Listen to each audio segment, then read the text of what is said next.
Ladies and gentlemen, thank you for standing by. Welcome to the Target Corporation First Quarter Earnings Release Conference Call. During the presentation, all participants will be in a listen-only mode. Afterwards, we will invite you to participate in a question-and-answer session. At that time, if you have a question, you will need to press star 1 on your telephone. As a reminder, this conference is being recorded Wednesday, May 22nd, 2019. I would now like to turn the conference over to Mr. John Hulbert, Vice President, Investor Relations. Please go ahead, sir. Good morning, everyone, and thank you for joining us on our first quarter 2019 earnings conference call.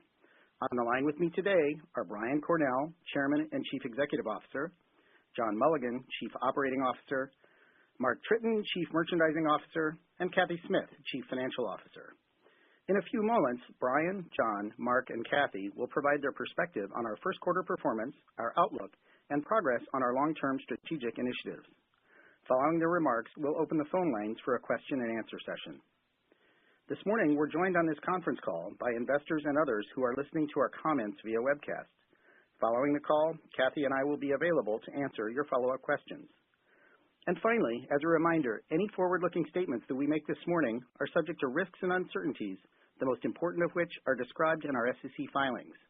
Also, in these remarks, we refer to non-GAAP financial measures, including adjusted earnings per share. Reconciliations of all non-GAAP numbers to the most directly comparable GAAP number are included in this morning's press release, which is posted on our Investor Relations website. With that, I'll turn it over to Brian for his thoughts on our first quarter performance and our outlook for the rest of the year and beyond. Brian? Thanks, John. We're really pleased with our first quarter financial performance, which reflects continued progress on the strategic initiatives we began rolling out more than 2 years ago. Since that time, we've seen a meaningful acceleration in our business. In fact, the first quarter marked Target's 8th consecutive quarter of comparable sales increases. In the first quarter, comparable sales growth of 4.8% was a bit ahead of our expectations. As Mark will cover in more detail, this was driven by broad strength across all our merchandising categories, particularly in toys and baby. We also saw strength across channels in the first quarter. Store comparable sales were up 2.7%, while comp digital sales were up 42%, adding 2.1 percentage points to the company's comp growth. As John will cover in more detail, we're seeing a really positive guest response to our same-day digital fulfillment services, which drove well over half of our digital sales growth in the quarter. Our ability to offer these same-day services, which deliver high levels of satisfaction, is a result of our strategy to put stores to the center of fulfillment. In fact, our stores handled more than 80% of our first quarter digital volume, including all of our same-day options combined with digital orders shipped directly from stores to guests' homes. Across both our stores and digital channels, sales growth continues to be driven primarily by traffic. Specifically, in the first quarter, comp traffic was up a very healthy 4.3%, on top of 3.7% a year ago.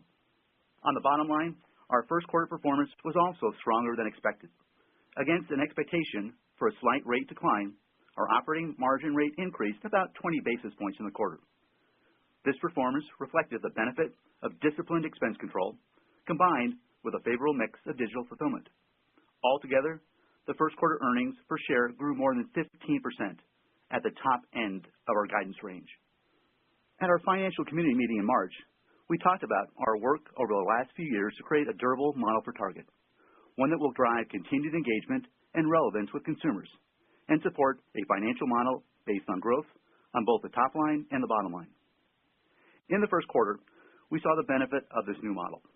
Early in the quarter, we experienced some choppiness in daily sales results, driven by unfavorable weather conditions in different parts of the country. And towards the end of the quarter, we saw the impact of late spring weather in our seasonal businesses. Against this backdrop, our business performed really well, benefiting from multiple drivers, including strong holiday performance in the Valentine's Day and Easter periods, along with the reliable everyday traffic in our food, beverage, and essential categories. Beyond short-term weather fluctuations, we continue to see a healthy economic backdrop for our business, which is evident across multiple metrics, including employment, wage growth, consumer spending, and overall sentiment. Against this backdrop, Target continues to grow traffic and sales more quickly than the market, resulting in share gains across all of our key merchandising categories. And while the team has accomplished an incredible amount over the last few years, and we're pleased with our current performance, we are not slowing down. Our store and supply chain teams continue to roll out and scale up an industry-leading suite of digital fulfillment options. And, as John will cover in more detail, our guests are responding enthusiastically, driving rapid growth of our same-day options, including drive-up, in-store pickup, and Shipt. At Shipt, we continue to grow the number of marketplace participants, driving scale and relevance of the platform. In the first quarter, both CVS and Petco launched nationwide on the Shipt marketplace. Our merchandising teams continue to deliver newness through existing brands while adding new brands to supplement our assortment. In the first quarter, the team launched 3 new own brands in intimate apparel, a new natural own brand in essentials, innovative national brands including Flamingo and Welly in personal care, and our new own brand, Sun Squad, to help our guests celebrate the summer season. Our property teams continue to rapidly transform our store network. The team completed another 53 remodels across the country in the first quarter, and they're on track to deliver approximately 300 remodels this year. Guests continue to respond to these projects by shopping their remodel stores more often, driving incremental traffic and sales. And finally, our team opened 7 small formats across the country in the first quarter, allowing Target to serve new neighborhoods in metro areas like New York, Los Angeles, Chicago, and Washington, D.C., and new markets like Santa Barbara, California. Before I turn to the outlook, let me comment briefly on the topic of tariffs. As you know, the trade situation has been fluid for some time, and we've been carefully monitoring negotiations to assess potential implications. And our point of view has been consistent for some time. As a guest-focused retailer, we're concerned about tariffs because they lead to higher prices on everyday products for American families. Our team continues to monitor trade negotiations and develop contingency plans to help mitigate the impact of tariffs on our guests and on our business. It's important to note that Target's multi-category portfolio remains a competitive advantage. When there are external impacts to one business area or category, we're able to balance the impact across our business in ways not available to a single category retailer. And as you've seen in our recent results, the team's been able to manage through last year's tariffs with minimal impact, and we have plans in place to mitigate the impact of additional tariffs already scheduled for next month. As always, we remain focused on being priced competitively every day, delivering value for our guests while judiciously managing our margins. With that, let me turn briefly to our outlook, and Kathy will provide more details in a few minutes. For the second quarter, we're looking to deliver a low to mid-single-digit increase in our comparable sales. This expectation is a bit slower than our first quarter pace, given that we're about to annualize over last year's closing of Toys R Us and Babies R Us stores across the U.S. On the bottom line, we expect to generate a mid-single-digit increase in operating income dollars, which will translate to even stronger growth in earnings per share. For the full year, we're maintaining our expectations for both comparable sales and earnings per share. The first quarter was a great first step in delivering our full-year guidance, giving us continued confidence in our ability to deliver outstanding performance in 2019 and beyond. So now, before I turn it over to John, I want to thank the entire Target team for their continued passion and tireless focus on delivering for our guests. It's because of their hard work that we're able to share these outstanding results with you today. Each and every day, I'm energized and grateful to work with this amazing team. Now, I'll turn it over to John, who will talk in more detail about our efforts to elevate the shopping experience for our guests, regardless of how they choose to shop. John? Thanks, Brian. As you know, for several years now, we have been focused on building and rolling out a comprehensive set of digital fulfillment capabilities, allowing us to provide our guests a convenient fulfillment option for every shopping journey. As a result of those efforts, Target now offers more digital fulfillment options across more of the country than anyone else in retail. Think about it. When guests are planning on being out in their neighborhood, they can shop on their digital device and we hand them their order in an hour or two. We offer in-store pickup in every one of our 1,851 locations, and we walk the order out to the parking lot in more than 1,250 of them. There are no fees for either of these same-day options. And of course, guests in more than 1,500 stores across more than 250 markets can order from Target through our Shipt personal shopping service and have their order delivered to their front door, kitchen table, even their refrigerator if they want, in only an hour or two. Shipt offers unlimited free same-day deliveries from Target and more than 50 other retailers across the country for a $99 annual fee. There are nearly 100,000 Shipt shoppers delivering orders across the country today, and it's still growing rapidly as we welcome new marketplace partners and expand into new markets. In dense urban areas where we're building small format stores, we offer a service in which guests who shop in-store can ask us to hold their basket at checkout and deliver to their front door later that same day in a time window of their choosing. For this service, we charge a flat fee of $7 with no annual fee, and our guests love it. Once we solve the problem of carrying the order home, it frees them up to shop more, a lot more. Average basket size on these orders is more than 5 times bigger than the average for these locations, and they include a very strong mix of items from our home category. Beyond all these same-day options, when guests need to replenish their pantry, they can order a 45-pound shopping cart-sized box of essentials, and we'll deliver it the next day. For this service, we charge an industry-leading delivery fee of only $2.99, with no annual fee. And of course, guests can shop Target.com on their desktop or mobile device, and we'll deliver their order to their front door in 2 days or less. There's no annual fee, and we don't charge a delivery fee if you have a red card or meet a $35 order minimum. To support all these options, same day, next day, 2-day, our strategy puts our store teams and physical assets at the center of the bullseye. Now, of course, like everyone else, a portion of Target's digital orders are and will continue to be shipped from upstream fulfillment centers. And other items will continue to be shipped directly by our vendors. But given our strategy, assortment, and the way our guests like to shop, the vast majority of our digital orders are already being handled by our store teams. Whether that means shipping packages out of the back of the store, delivering orders at the front of the store or in the parking lot, or having a Shipt shopper bring it to their front door. Despite the success we're already seeing, we continue to hear questions about the long-term viability of keeping our stores at the center of fulfillment. Our answer is emphatic. We are confident that this is the best long-term solution for Target. But I also want to emphasize that this is already a highly effective strategy today. Digital accounted for more than $5 billion of Target sales last year, and our stores fulfilled about 2/3 of that volume. This year, given our digital growth trajectory and the rapid adoption of our same-day services, we are on track to grow Target's digital sales by more than $1 billion in 2019 and fulfill an even higher percentage of this volume from our stores.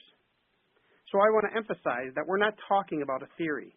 This is reality today, and it's a meaningful and growing part of our retail business. We've said many times that using our stores as digital hubs enhances our speed and reduces costs.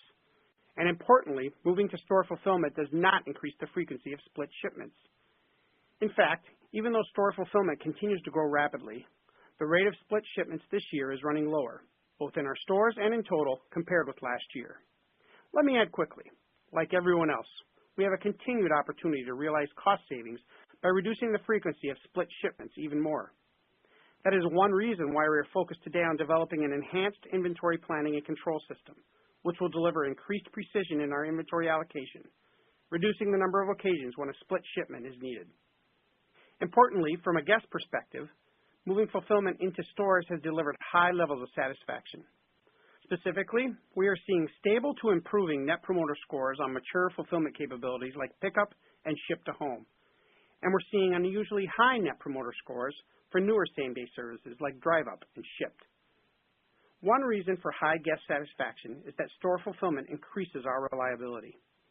At our contact centers, which handle guest questions about their digital orders, we have seen meaningful declines in our contacts per order and contacts per unit, even as we have rapidly launched new services and moved the bulk of fulfillment into our stores. In fact, contacts per unit in 2019 have been running 50% lower than we were seeing only 2 years ago. Given the high level of satisfaction associated with our new fulfillment options, we are also seeing a rapid change in the mix of our digital sales. Specifically, in the first quarter, well over half of our digital growth was driven by same-day fulfillment options, in-store pickup, Drive Up, and Shipt. Put another way, these 3 services drove more than a quarter of our total company comp growth of 4.8%. Importantly, our analysis indicates that the new services like Drive Up and Shipt are driving incremental trips for Target, rather than simply replacing other forms of shopping. Specifically, first quarter digital sales from in-store pickup increased more than 80% from a year ago, even as Drive Up and Shipt grew even faster. And let's not forget the conventional in-store shopping, which continues to account for the vast majority of our sales, continues to see increased traffic and comp sales as well. This reflects a key aspect of our strategy. While we have quickly established ourselves as a leader in terms of convenience and digital fulfillment, we are equally focused on maintaining the leadership position of our in-store shopping experience. That's why we're remodeling 300 stores a year, keeping us on track to complete 1,000 remodels by the end of next year. These projects elevate the look and feel of the store, create more compelling displays in key categories like apparel, home, beauty, and food and beverage, and reconfigure space and operations to support all of our new digital fulfillment options. Remodeled stores continue to experience incremental sales in the year following completion of the remodel, and we've been measuring another increment of growth in the second year as well. Beyond the physical environment, we are making significant changes to the operating model in our stores, finding efficiencies that reduce non-guest-facing activities and allow us to devote more hours to helping our guests. We are staffing our stores with category experts in areas like apparel, beauty, electronics, and food and beverage, who can move beyond task and share their expertise with guests, providing advice and perspective to help them find the best products to meet their needs. Some of these experts were already on our team, but this new model allows them to focus on their passion rather than serving as a general athlete across multiple categories. In other cases, we're hiring category experts who have gained experience at other retailers and who are excited to come to our team and participate in our growth. And all these changes have been enhanced by our commitment to reach a national minimum wage of $15 an hour by the end of 2020. Only a couple of years ago, Target's national minimum was $10 an hour. That has already increased to $12 today, and we announced that we're moving to $13 next month. While this decision obviously involves some cost pressure, we have successfully controlled expenses to manage the P&L impact, even as we've added guest-facing hours in our stores. Looking ahead, our work on store replenishment will deliver additional cost savings as we move store backroom activities upstream into our distribution facilities. In those facilities, we will realize scale efficiencies and automate a portion of those tasks. Over time, this work will enhance our inventory allocation, delivering higher in-stocks while reducing safety stock across the chain. And it will free up additional space in our stores to accommodate further growth in digital fulfillment. These replenishment efforts are still in the early stages, and it will take years, not quarters, to roll out this new model across the chain. But we are very encouraged with the results we are seeing in our tests of this new model in Minneapolis and our Perth Amboy facility. And we'll continue to test and learn as we expand this model to more of the chain over the next several years. So before I turn the call over to Mark, I want to pause and thank our team for all the amazing results we're seeing across the business. These results were years in the making, and a lot of our team's efforts were behind the scenes. But those efforts were necessary to create the strong foundation that's enabling everything we're seeing today. Clearly, our guests are happy with the results, which was evident in our strong performance on both the top line and bottom line in the first quarter. Mark? Thanks, John. As Brian mentioned earlier, we are really pleased with the quality and breadth of the growth we've been seeing across our business, and that it's certainly true of our category performance.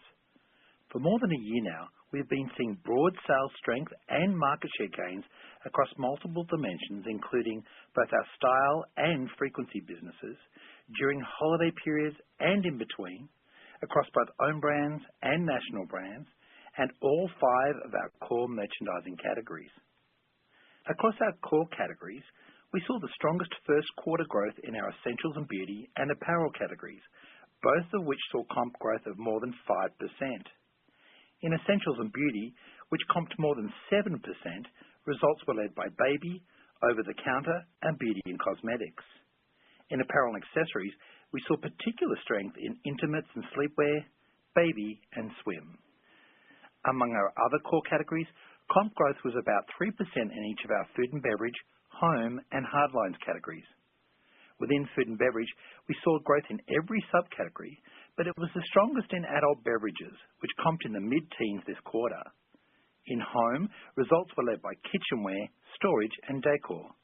And in hardlines, results were led by double-digit growth in toys. To build on this strong performance, we continue to invest in newness and differentiation, both in existing brands and by launching new ones across our curated assortment. In the first quarter, we completely transformed our assortment and presentation in intimates and sleepwear and launched 3 new brands, Auden, Stars Above, and Colsey. All 3 of these new brands are size inclusive and designed to make guests at any age feel confident and comfortable.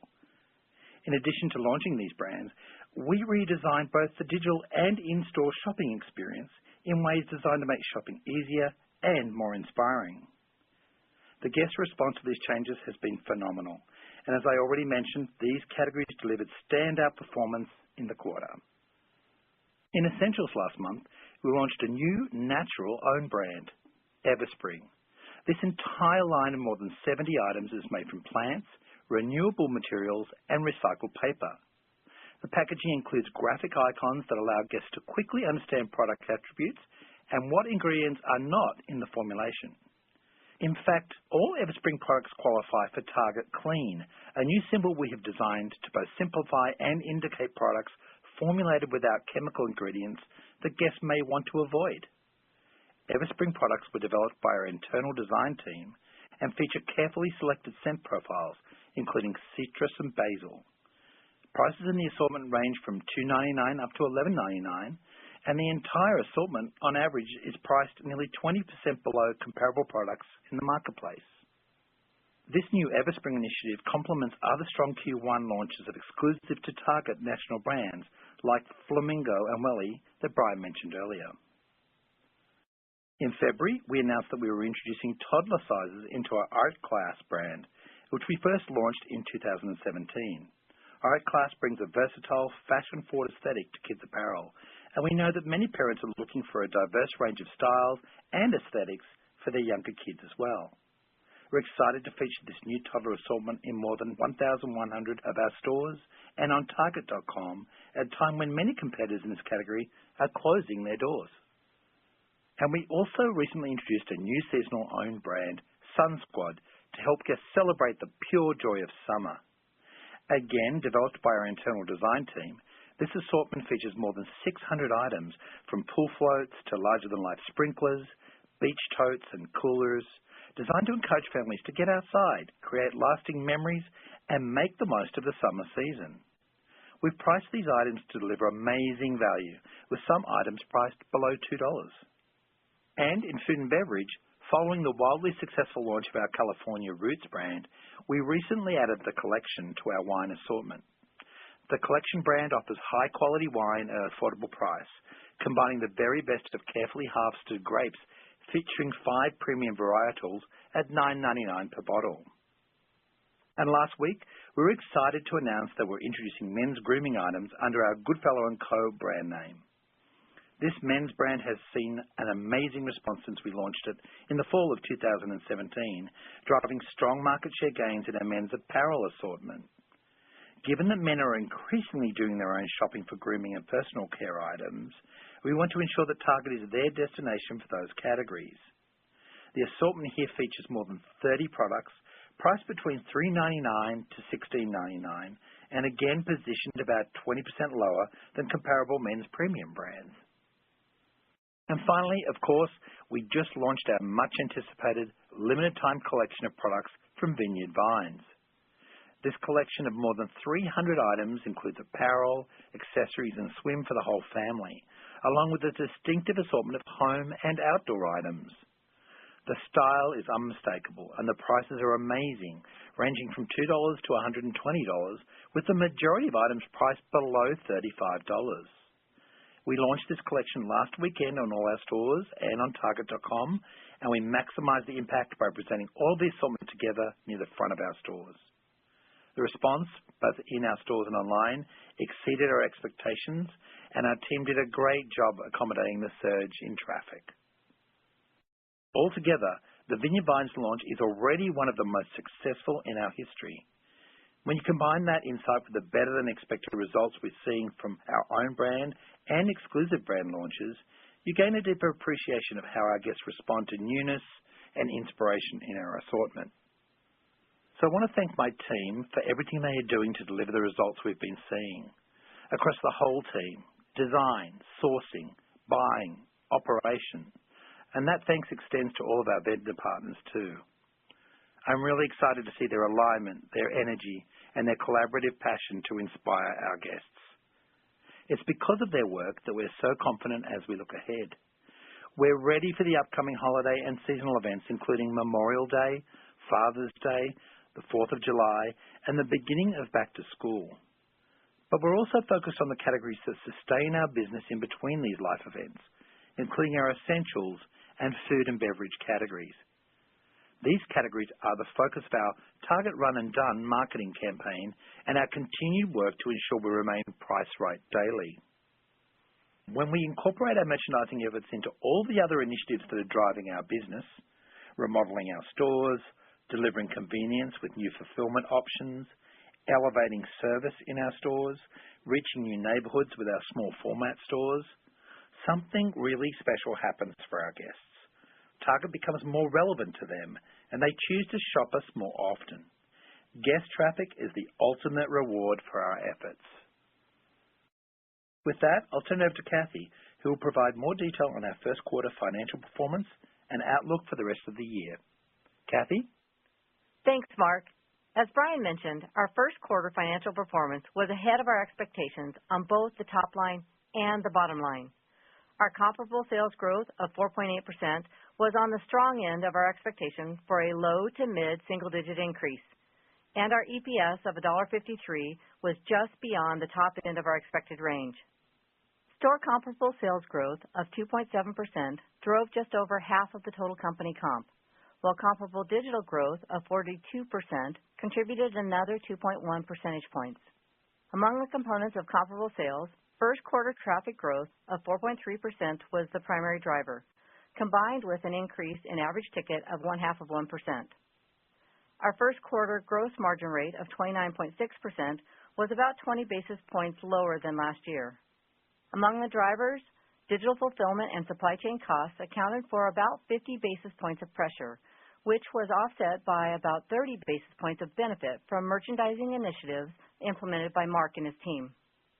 Our first quarter SG&A expense rate of 20.8% was about 30 basis points better than a year ago. This rate improvement was better than expected and driven by a number of factors, including a small benefit from the timing of marketing expense compared with last year, along with cost efficiencies in our technology operations. Overall, we saw excellent cost control across the company, which allowed us to offset continued pressure from higher wages across the country. As expected, we also saw a small leverage benefit on depreciation and amortization expense in the quarter. Altogether, our first quarter operating income margin rate was about 20 basis points better than a year ago and better than our expectation for a small rate decline.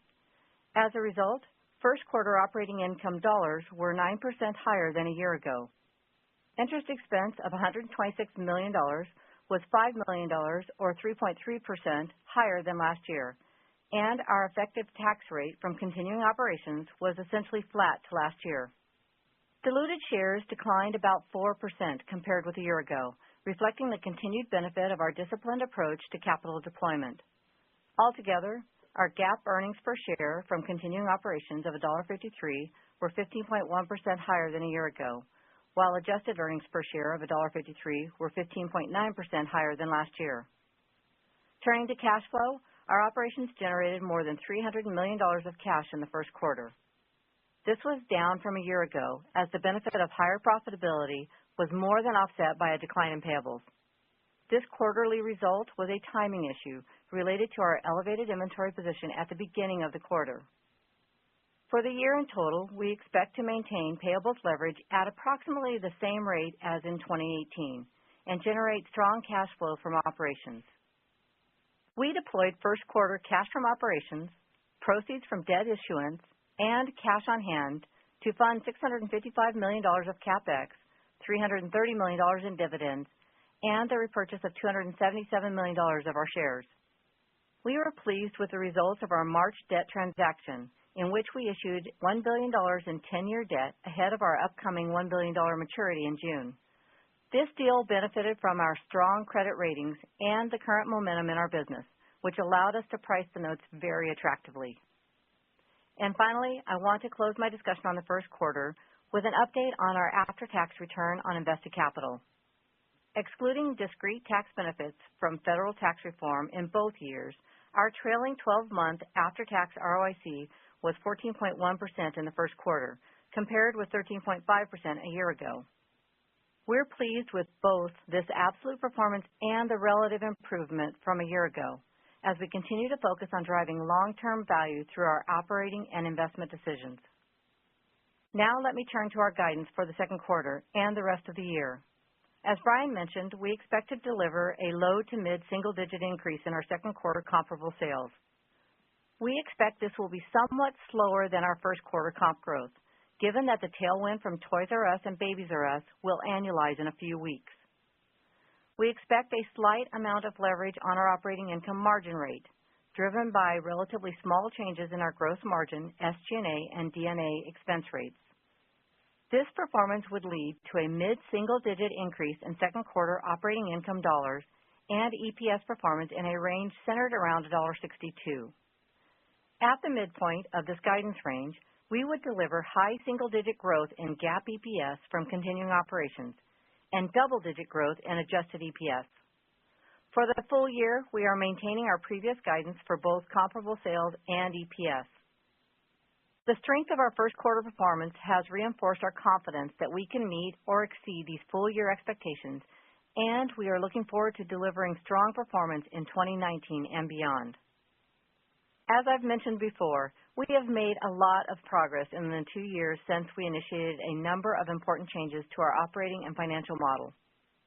We made these changes to accelerate our progress in rolling out new fulfillment options, to rapidly improve our owned brand assortment, transform more of our stores faster, and, perhaps most importantly, accelerate investments in our team.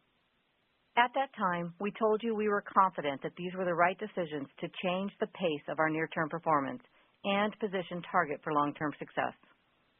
We also expressed confidence that an acceleration in our operating performance would translate into strong financial performance following the transition to this new model. And today, it's great to be able to go beyond expressing confidence and actually demonstrate how this new operating model is successfully delivering relevance, growth, and profitability. I'd like to thank our team for their work to enable this strong performance, and to everyone on the call for continuing to follow us on this journey. Now I'll turn it back over to Brian for some closing remarks. Brian? Thanks, Kathy. In a moment, we'll move to your questions, but I want to spend a minute and wrap up with what we covered today. And what I hope you've heard today is that we're really happy with the path we're on, a path that began well over 2 years ago.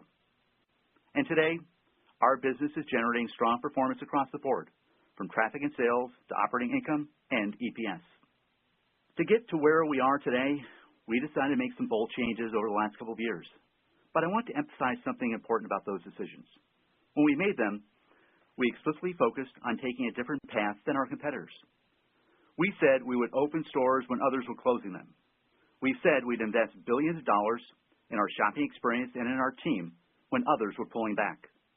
We said we'd use our stores as digital hubs because it delivers speed and convenience for our guests, and it aligns with our digital strategy. We said we'd invest in differentiation when others were simply looking for scale. And we said we'd maintain our balanced, multi-category assortment, one that's unique in U.S. retail. So when we get asked today, why aren't you doing what others are doing? The answer always starts with the fact that we're not trying to be like everyone else. At Target, we perform best when we're pursuing our own path, not when we're chasing someone else. And our first quarter performance is a clear example of the benefit of that approach. So with that, I want to thank you for your time today. And now we'll move to your questions. Thank you. We will now begin the question and answer session. To ask a question, please press star followed by 1. To withdraw your request, press star 2. Our first question comes from Edward Yruma with KeyBanc Capital Markets. You may go ahead. Great, thanks. This is Sarah McCann on for Ed. Thanks for taking our question. Can we click down on where you saw the cost savings in the tech expense bucket that drove some of the SG&A leverage in the quarter? And then how would you score your ability to offset those digital fulfillment and supply chain costs going forward? Thanks.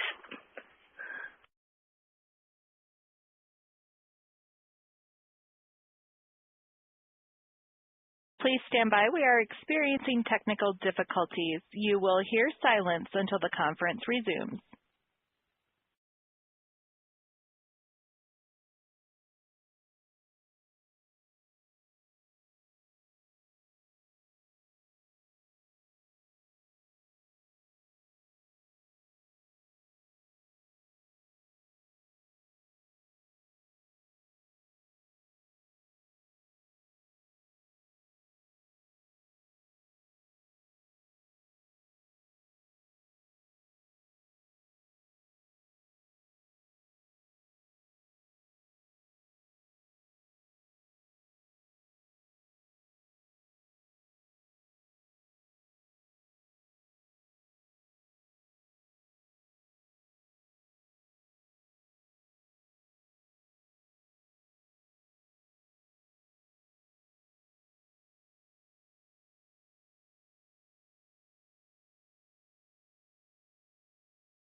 Again, please stand by. We are experiencing technical difficulties. You will hear silence until the conference resumes.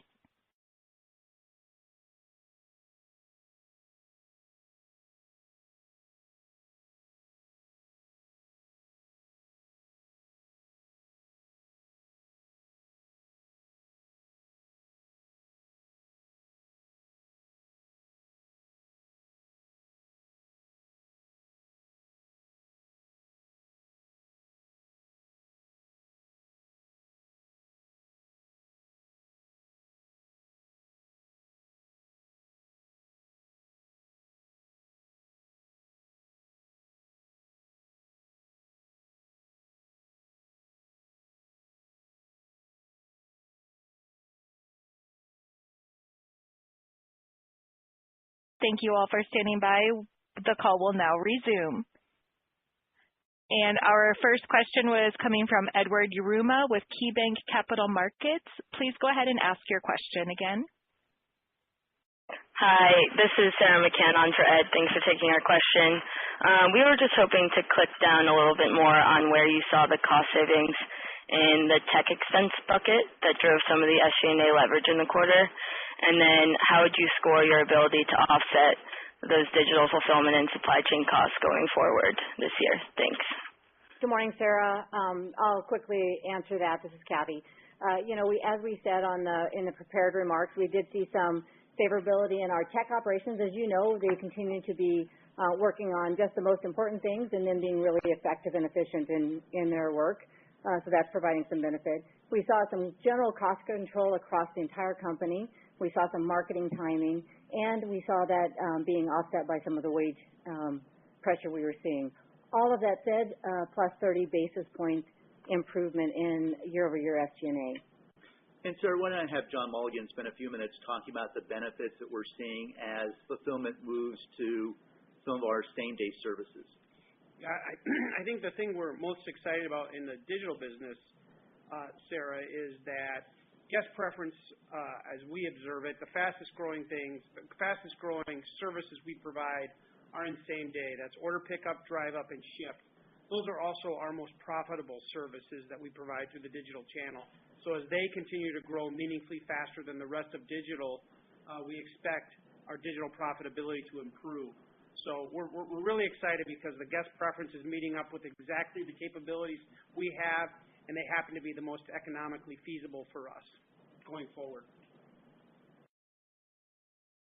Thanks so much. Thank you, Sarah. Thank you. The next question comes from Chuck Grom with Gordon Haskett. You may go ahead. Hey, thanks. Good morning. Congrats on a good quarter. Just to follow up on that, John, the digital fulfillment costs have been kind of running in the roughly 50 to 70 basis points of pressure over the past few quarters. Would you expect that to begin to abate, given that the penetration of the more profitable parts of the digital business are going to start to grow? And then, Kathy, just as a follow-up, could you just review the second quarter margin assumptions again for us? I know you're saying slight leverage on the operating margin line, but I didn't hear the exact components across gross margins, SG&A, and depreciation. Yeah. Let me start. Good morning, Chuck. Thank you. So for second quarter, we said that we would see slight leverage in our operating income margin. So just a little bit there, and relatively small changes in all three of the subcomponents. So think gross margin, SG&A, and depreciation. So pretty much just a pretty consistent quarter is what we're expecting to be supported by that top line of low to mid-single digit. And then it'll end up in a mid-single digit increase in op income dollars. So pretty much consistent with what we just said. And I think, Chuck, stepping back from perhaps the basis points of gross margin, I think we've been very consistent in saying that we see great benefit in using the stores as hubs. I think that's where we are able to bring great speed to our consumers. Same day, we just talked about that. Next day, 2-day, whatever it is, we can do all of that through the stores. It's faster and it's more efficient for us from an economic perspective. So we feel really good about the path we're on. We feel great that same day is growing much, much faster than digital and the benefits that will bring to us economically. So we think we've got a really good path forward to continue to build on what we've already built from a capabilities perspective. Yeah. Chuck, I'd only add on, I think you should expect to see our Q1 performance really serve as a proxy for our performance over the balance of the year. Low to mid growth in comps, mid-single-digit improvement in operating income, and high single-digit improvement in EPS. And I think that's going to be kind of the pattern for the balance of the year. I think to summarize there, too, we just grew digital at 42%, and we grew op income dollars and rate, both expanded. Great. Thanks very much. Good luck. Thank you. Thank you. The next question comes from Edward Kelly with Wells Fargo. Please go ahead. Yeah. Hi, guys. Good morning. And nice quarter. I just wanted to start with comps. Can you just give a little bit more color on cadence of comps throughout the quarter, especially the choppy start and the better finish, what you're seeing so far in Q2? And then I wanted to ask about second quarter guidance and how you're thinking about this comparison. Low to mid singles is an acceleration even at the low end, and you left the possibility of the high end open, which is, I guess, remarkable to know. Can you just maybe talk about the optimism behind that as well? Thanks. Yeah, and I'll start. I thought we saw very consistent performance throughout the quarter. Obviously, we talked about in our prepared comments some strength that we saw from a digital standpoint as we exited the quarter. But across our entire portfolio, we saw market share gains, very consistent comp performance, both in store and from a digital standpoint. And we expect that to continue in Q2. We did during, obviously, as we talked about guidance, we're now going to lap the closures of TRU in the second quarter, so we'll see some moderation in the growth that we've experienced in toys and baby. But I think we have a very clear plan for the balance of the year going into the second quarter. And we're very confident that we're going to continue to see market share gains and a consistent rhythm of comp increases, operating income improvement, and that's going to flow through to EPS. So a very consistent set of performance drivers throughout the quarter that will extend into Q2. And just one follow-up on Chuck's question about the gross margin. If we think about the impact of fulfillment on the margin relative to the dollar growth that you're seeing in digital, that relationship, I guess, seems to be improving. And I guess could you maybe just talk about the underlying efficiency in terms of what's happening with orders that are sort of filled year over year, as well as how the mix is impacting that line item, and how we should sort of think about the opportunity for improvement going forward there? Well, I'll go back to some of the points that John made during our March investor conference. As we move digital fulfillment from upstream DCs to stores, we see a significant reduction in expense. And we talked about a 40% reduction. When we go from an upstream DC to some of our same-day fulfillment offerings, like order pickup and drive-up, we see a 90% reduction in costs. And as John talked about, those were the fastest-growing parts of our digital fulfillment during the quarter. And we expect that to continue. That's clearly where we're seeing the guest preference. We saw a tremendous amount of growth in order pickup, despite the fact that we've been offering that for almost 5 years now. We're seeing dramatic acceleration in the drive-up offering and very strong performance from Shipt. So those are much more favorable from a expense standpoint, and they're preferred by the guests. So as that continues to mature and grow, we're going to see some of the benefits flow through our P&L. Thank you. Thank you. Our next question comes from Robbie Ohmes with Bank of America. You may go ahead. Hey, good morning, and great quarter. I'm actually going to ask two questions. One was just a follow-up, Brian, on your answer there. I get this question all the time. As you keep shifting digital fulfillment to the stores, how is the store SG&A not exploding or offsetting, just maybe a little more color on how you're getting those dramatic savings, the 40% and 90% reductions. And then I'll just tell you the second question is on the second quarter. I'm just curious how let me say it this way. Some of your competitors are not doing as well as you might have done, and they might have a lot of excess inventory and things like apparel. And I'm just curious what you think the environment's going to look like with some of your large competitors not in great positions right now. So why don't I let John start by talking about some of the process improvements we've made in store and the way we're leveraging technology and systems to drive even greater efficiency as we fulfill those orders. And then I'll come back and talk about the competitive environment. Yeah, Robbie, I think the first thing I'd say is we are investing payroll in the stores to take care of the fulfillment that is going on. The one thing we don't want to do, and we have been clear about this, is pull payroll off the sales floor to take care of what's going on in the back room. So we have put additional payroll in the back room. And of course, that payroll gets reclassed to gross margin because it is part of our fulfillment expense. But to Brian's point, I think the other thing the stores team has done an outstanding job of is continuing to refine their processes and introduce new tools that allow our teams to get more efficient, particularly in backroom operations, logistics of the store. So we're able to pull hours out of there, either let them fall to the bottom line, or more importantly, we have reinvested a significant amount of those hours back into the sales floor to create a better service environment. And we'll continue to work on that. The stores have great plans to continue to do that. As we do more upstream in the supply chain, we will continue to pull those back office, backroom, logistics kinds of hours out of the store, either centralize them upstream and make them more efficient, or process optimize them, bring better tools from our technology partners to the store so that they get better and better. And that's a loop we've been on for quite some time. So the stores teams, the technology teams have done an outstanding job of continuing to manage our overall store expense. And Robbie, if we turn to the overall retail environment, we're seeing a very consistent and healthy environment across the U.S. I think what we're seeing right now is the bifurcation of winners and losers. And I think our performance now, speaks for itself. We're on 8 consecutive quarters of growing comps. We've seen consistent market share gains across all of our categories. And we're performing both from a store standpoint and a digital standpoint. So we feel really good about the progress Mark and his team have made from a merchandising standpoint, the reaction we're seeing to our own brands, and the execution that we're seeing in store. So we think we're well positioned to continue to grow share in this environment. And I think what you're just seeing is you're seeing the emergence of winners who have been investing in their business, that are adapting to this new omni-channel environment. And unfortunately, those that are ceding share that have not been able to invest and evolve to the new consumer environment. That's great. Thanks so much. Thank you.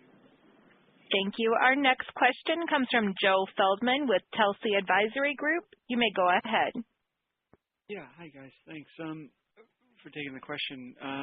Wanted to ask, as you guys start to lap the toy business from Toys R Us from last year, I know it has the comp impact, but it also, if I recall correctly, had a gross margin impact negatively when it happened, just because toys are lower margin. How should we think about that sort of benefit, so to speak, as you start to cycle that this year as it relates to the gross margin? Mark? Yeah, look, I mean, it does provide a high level of stability going to second and more in third and fourth quarter. I mean, we've been buoyant across the board because of our healthy mix and the strength of our own brand margins, so that's helping contribute to the overall mix. This will be a further stabilization point, but the one real benefit that we can utilize and continue to build on as the traffic that we've been building, which has gained market share for us in critical businesses like baby, kids, and toys. And the halo effect of that really began last year and has continued all the way through into this strong quarter. That's great. Thanks. And if I could follow up maybe on some of the newer initiatives you guys have in place, and if you could, like the Circle loyalty program test that's going on and the new e-commerce marketplace and, just things like that you're working on, maybe just an update on how those performed during the quarter. Joe, still in, again, the early stages. We've expanded our Target Circle program to a number of new markets. We are very pleased with the way the guest is reacting, and we certainly think that it's something we're going to expand over time. Our Target Plus program off to, again, a very good start, great response from vendors. But we're in the early stages. We want to make sure we stay focused on curating the right assortment by category for our guests. So more to come going forward, but both initiatives being well received, and we'll continue to look at expanding those over time.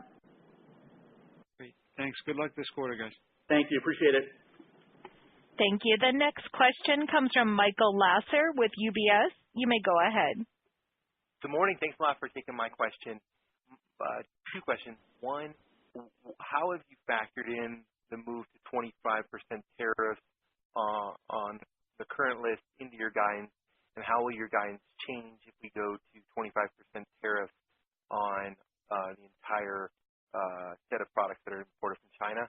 And then my second question is, given all this traffic that you're seeing from in-store fulfillment and same-day pickup and ship, how are you converting more items into the basket for those guests that are coming into your store to pick up orders? And what can you do to improve that conversion? Thank you. So, Michael, I'll start with the topic of tariffs. And as I said in our prepared remarks, obviously, we have been monitoring this very carefully. It has been a fluid situation for quite some time now. Our point of view hasn't changed. And as we think about tariffs, we reflect on the impact it could have and will have on American families that are going to be paying higher prices. But I think our teams have done a very good job of trying to mitigate the impact in the short term. And as I think about where we sit going forward, one, I'll start with our multi-category portfolio is a huge advantage in this environment. And our ability to flex our focus from category to category is something that's somewhat unique to Target versus single category retailers. We also have, Michael, a very experienced and talented sourcing team that works in over a dozen offices around the world that focuses on this each and every day.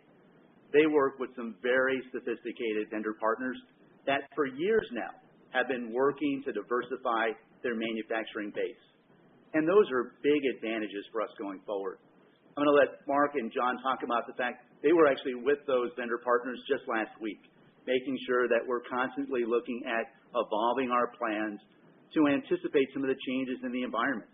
So we're watching this very closely, but we have the advantage of a multi-category portfolio, a very talented and experienced sourcing team that operates around the world, and sophisticated vendor partners that have been looking at ways to diversify their manufacturing footprint for years now. Mark, you were there last week, as was John. Any feedback from those meetings? Yeah, Michael, I'll just share with you, but John and I and others were in Asia last week, meeting with our global vendors, not just China or Asia-based vendors. And clearly tariffs was a point of discussion. Our current actions are not reactive, they're responsive, and we've been planning these for some time, looking at the level of potential change and working with our deep vendor base who have trusted partnerships and leveraging our current strength of performance to build opportunities to diversify, to work through price changes. And again, as Brian said, a very sophisticated and elevated team who've been anticipating change. And I think when you look at our Q1 results, where we've been able to effectively mitigate those risks from prior announcements, I think it bodes well for how we look to manage this moving forward. Michael, this is Kathy. Maybe I'll just answer two to be clear. That the anticipated 25% increase that will go in place in June is contemplated in our guidance. So to be clear there. And then you had asked a question, and Brian and John should answer too, but on converting our basket or converting those same-day services. And as we shared, we're seeing a lot of incrementality in those same-day services. And the kind of fact that's pretty amazing is the 80% increase in order pickup while we're well into that journey. That just shows that we're deepening our relationship and being more relevant for our guests so that they're choosing Target more often as we provide convenience and ease. I think Kathy hit right on it, Michael, that certainly when people come in for pickup in store, drives traffic, a percentage of them go on and buy something else in the store. But our focus really is on being true to the mission that they have. It is drive up, we give them their bag, and they're on their way. And we're not going to bother them with the sales pitch. At pickup, they want to get in and out. That's great, too. And then when they come to the store and they get their Starbucks and they work the whole racetrack, we'll provide a great set of experiences there. So we want to meet them wherever they are, and to Kathy's point, continue to drive that engagement with Target. Michael, it gets back to our focus on being America's easiest place to shop.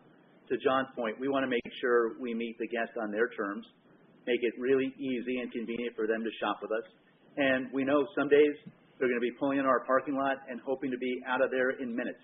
Other days, they're going to come in, grab that cup of Starbucks, and enjoy walking the racetrack and seeing what's new and exciting this week at Target. So we've got to make sure we're playing on the guest terms, and I think our strategy right now is meeting the guest right where they want to be. It's really helpful. Thank you very much. Thank you. Thank you. Our next question comes from Kelly Bania with BMO Capital. You may go ahead. Hi, good morning. Thanks for taking my questions. Just maybe a quick one on the guidance for the year, just given the strong start. How much of maintaining that just has to do with conservatism is Q1, tariffs, or maybe any other factors you're seeing in the business? Kelly, I think, again, we were really clear back in March that we felt very good about 2019. I think our first quarter validates our guidance for the full year. And we feel very confident about the fact that we've got guidance that's realistic, and we're going to continue to focus on execution each and every quarter. So no change in our guidance. We've got confidence that we're going to deliver, as we said, low to mid-single-digit comps, mid-single-digit expansion of operating income throughout the year, and that's going to flow through to high single-digit EPS with very strong return on invested capital. So we feel really confident about our outlook for the second quarter and the full year.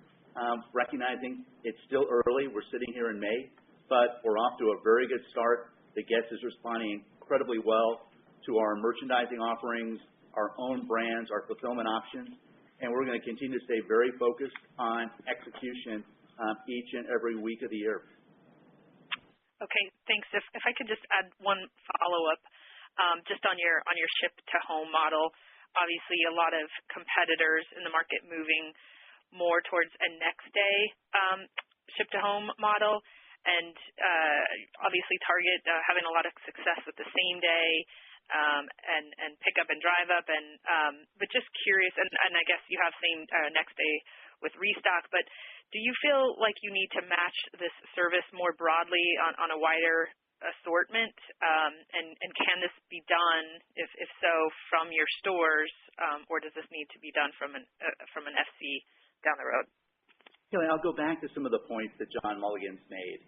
Clearly, as we talk to the consumer, we talk to the guest, we know how important convenience and speed is. And it's why several years ago, we made the decision to put our stores at the center of our fulfillment strategy. And you're seeing that pay off right now. Obviously, we're seeing a growing desire for our guests to take advantage of some of our same-day services, and very strong growth with order online, pick up in store, drive up, take advantage of over 100,000 Shipt shoppers that can bring that order to your home within hours. But as we look at the benefits of shipping from our stores, even today, on any given day, upwards of 50% of our orders are delivered next day. And it's using our stores and their proximity as that advantage in our overall strategy. So we think we're very well positioned today. We're leveraging the fact that we're so close to the guest with our 1,851 locations. And ease and convenience is a big part of our strategy. So, John, I don't know if there's anything else you'd add, but I think our decision years ago to put our stores at the center of our fulfillment strategy is paying off with accelerated growth, up over 42%, tremendous growth in order online pickup in stores, and dramatic acceleration in areas like Drive Up. All right, operator, we've got time for one last question. Thank you. Our last question comes from Seth Sigman with Credit Suisse. You may go ahead. Thanks, guys. Good morning. I wanted to follow up on a couple points. I guess first, just looking at the comp trends, transactions growth, very strong. Over the last couple quarters, your ticket growth has been less of a contributor to comps, and you have a number of initiatives that you talked about throughout the call that in theory should be supporting bigger baskets. And I think some others in the industry have also talked about a little bit of inflation coming through. So I'm just curious how you guys are thinking about the drivers of ticket and how we should be thinking about that. Thanks. As we sit here today, we're very, very pleased with the overall basket performance. But what's happening is we're seeing acceleration in traffic. The guests are simply shopping us more frequently, and we're meeting more of their needs each and every day. So I think the most important barometer is we're putting great traffic growth on top of strong traffic growth from last year. I think the two-year stack on traffic is 8%, and we're seeing the guests engaged in more categories, shopping more often, and we're really pleased with the composition of our overall results. So we're going to continue to build off of that. The guest is responding well to the offerings that we're bringing each and every week, and we're driving more footsteps to our stores and visits to our site, and we're going to continue to leverage that in the second quarter and beyond. Okay, thanks for that. And just if I could follow up on tariffs, I'm thinking specifically about the flow of inventory. If I go back to the third quarter, I think you had some challenges maybe related to the ports, and you also talked about some incremental costs at that point. What are you seeing today, and do you feel like you're more prepared to avoid some of the margin pressure that you experienced back then? Thanks. So going back to last year, we made some very specific surgical decisions to invest in inventory, specifically in categories like toys and baby and holiday as we're preparing for the season. So we didn't incur some of those challenges you just talked about. It was very strategic, very specific to categories, and we feel like we're in a very strong position from an inventory standpoint as we go into the second quarter and the balance of the year. Okay, great. Thanks very much. Operator, with that, we're going to close our first quarter earnings call. Thank you for joining us today, and we look forward to talking to you later in the year.